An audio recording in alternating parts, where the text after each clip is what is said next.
से मतलब बुखारी, जैसा कि आपको पता है हम second statistics chapter number 4 complete कर चुके हैं।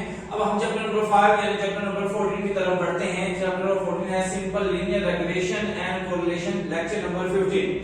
और हमने अब करना है, आज करना है मल्टीपल चॉइस क्वेश्चन। पहले क्वेश्चन है the word regression was introduced by, regression का किसने इंट्रोड्यूस कराया?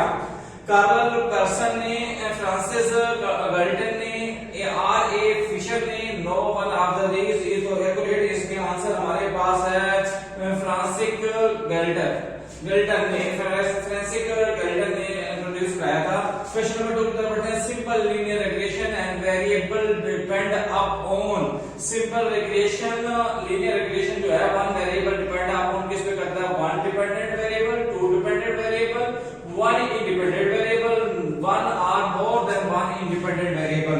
तो इसमें एक्यूरेट आंसर हमारे पास है one independent variable, one independent variable, ये एक्यूरेट आंसर है।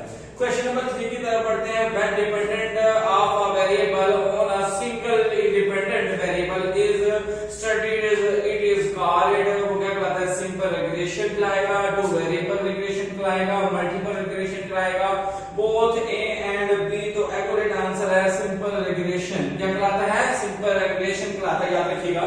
क्वेश्चन नंबर 4 है Galton defined regression has a tendency toward, वो कौन सा है? एवरेज है, डिस्पर्शन है, बोथ ए एंड बी है, no one of the these है। तो हमारे पास इसका है एवरेज। कौन सी जो गल्टन है डिफाइंड किया था रिग्रेशन, तो टेंडेंसी कौन सी थी? एवरेज थी।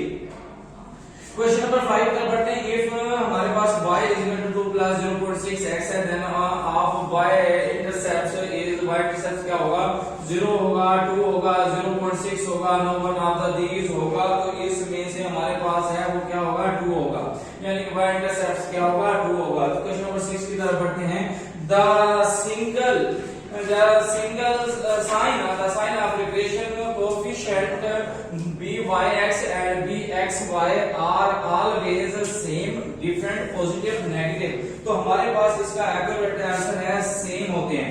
क्वेश्चन नंबर 7 की तरफ पढ़ते हैं। The graphic picture of a set of n pair of bivariate data is called histogram, sector diagram, bar diagram. तो इसका एक्यूरेट आंसर है सेक्टर डायग्राम। क्या होता है हमारे पास? Sector diagram. क्वेश्चन नंबर 8 की तरफ बढ़ते हैं।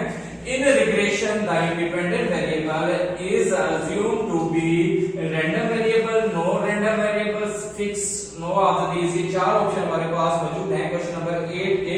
तो ये हमारे पास होता है random variable। In regression, the dependent variable, पहले था independent variable, अब dependent variable is assumed to be the random variable, no random variable, fixed value, both a and b। तो हमारे पास आ B, A, C। तो बोथ आ जाएगा। ये random भी होता है, नो रैंडम भी होता है, डिपेंडेंट वेरिएबल होता है। जो इंडिपेंडेंट वेरिएबल होता है वो क्या होता है? सिर्फ जस्ट रैंडम वेरिएबल होता है। क्वेश्चन नंबर 8 की तरफ बढ़ते हैं। In sector diagram clustering of point around a straight line indicate, linear regression को करता है, नॉन लीनियर रिग्रेशन को करता है, कर्व लीनियर रिग्रेशन होती है, no one of the these होता है। तो एक्यूरेट आंसर 10 का हमारे पास लीनियर रिग्रेशन होती है। क्या होती है? लीनियर रिग्रेशन होती है। क्वेश्चन नंबर 11 की तरफ बढ़ते हैं। If the value of any regression coefficient is 0 then two variable are dependent होता है, इंडिपेंडेंट होता है, कोरिलेटेड होता है, no one of the these होता है। क्वेश्चन नंबर 11 में है इंडिपेंडेंट वेरिएबल होता है। क्या होता है? इंडिपेंडेंट होता है। क्वेश्चन नंबर 12 की तरफ बढ़ते हैं। The regression linear line always passing through the point, कौन से पॉइंट से गुजरती है? 0 0 से, x बार y बार से, 0 y बार से, x बार y बार से। तो हमारे पास इसका एक्यूरेट आंसर है x बार y बार, दोनों से गुजरती है।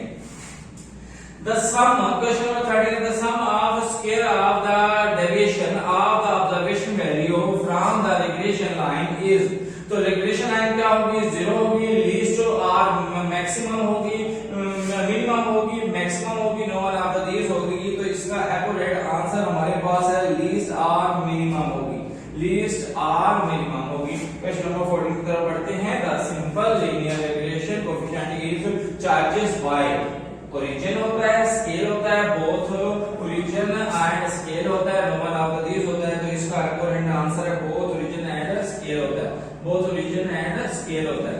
क्वेश्चन नंबर 15 की तरफ बढ़ते हैं। आज के लेक्चर का second last question, in method of least square यानी कि LSR में minimize the sum of residual, maximum the sum of residual, minimize the sum of square residual, maximum the square of sum of residual. तो question number 15 का accurate answer हमारे पास बनता है minimize the sum of square residual.